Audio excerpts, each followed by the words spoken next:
membahas tentang teks tanggapan kritis kelas 9. Sebelumnya, mari kita mengucapkan basmalah terlebih dahulu. Bismillahirrahmanirrahim. Tujuan pembelajaran kita kali ini yaitu menelaah struktur dan kebahasan dari teks tanggapan kritis. Dan ada 4 poin yang akan dimunculkan dalam video pembelajaran kali ini. Jadi, silakan simak sampai habis.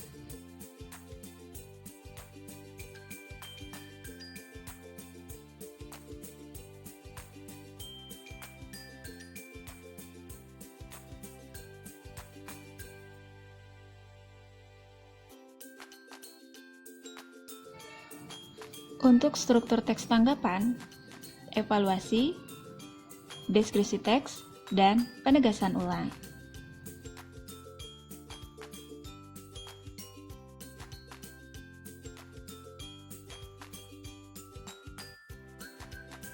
Pada bagian evaluasi ini, penulis menyampaikan persoalan atau permasalahan yang akan dibahas.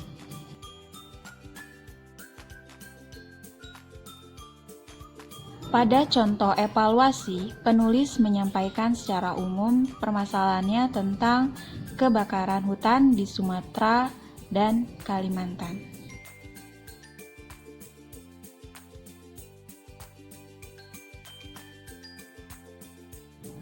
Pada bagian deskripsi teks, penulis memberikan 2 pernyataan yang berbeda dari satu informasi atau satu permasalahan.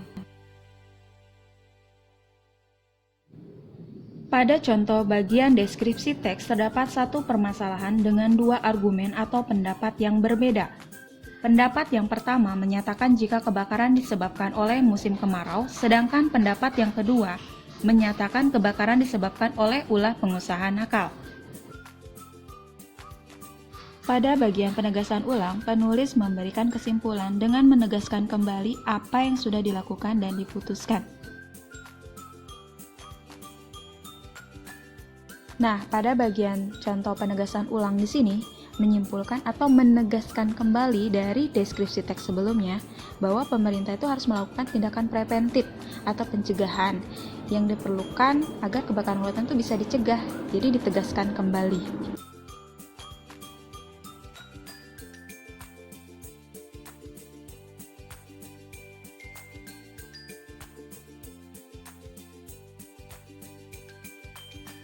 Untuk kebahasan teks tanggapan terdapat 4 kalimat aktif, kata tugas, bahasa deskripsi, dan bahasa penilaian. Pertama, kalimat aktif merupakan kalimat yang predikatnya melakukan suatu pekerjaan. Kalimat aktif dibagi menjadi 2. Pertama, kalimat aktif transitif merupakan kalimat aktif yang memiliki objek. Contohnya, saya menggunting kertas. Saya sebagai subjek, menggunting sebagai predikat, dan kertas sebagai objek. Yang kedua, kalimat aktif intransitif merupakan kalimat aktif yang tidak memiliki objek. Contohnya, Hanum berenang. Hanum sebagai subjek, berenang sebagai predikat. Jadi perbedaannya, transitif memiliki objek, intransitif tidak memiliki objek.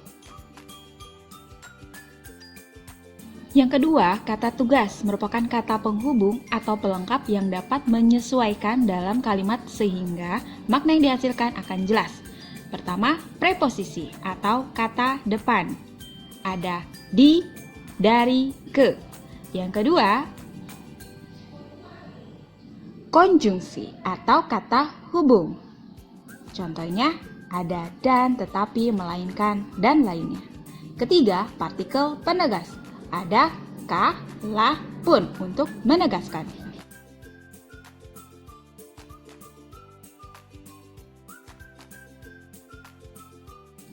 Ketiga, bahasa deskripsi, yaitu mendeskripsikan suatu objek yang ditanggapi berdasarkan fakta dan kenyataan. Keempat, bahasa penilaian. Bagian ini memberikan tanggapan berupa penilaian yang disampaikan secara santun dan berdampak positif. Jadi, penilaiannya harus tetap bahasa yang sopan.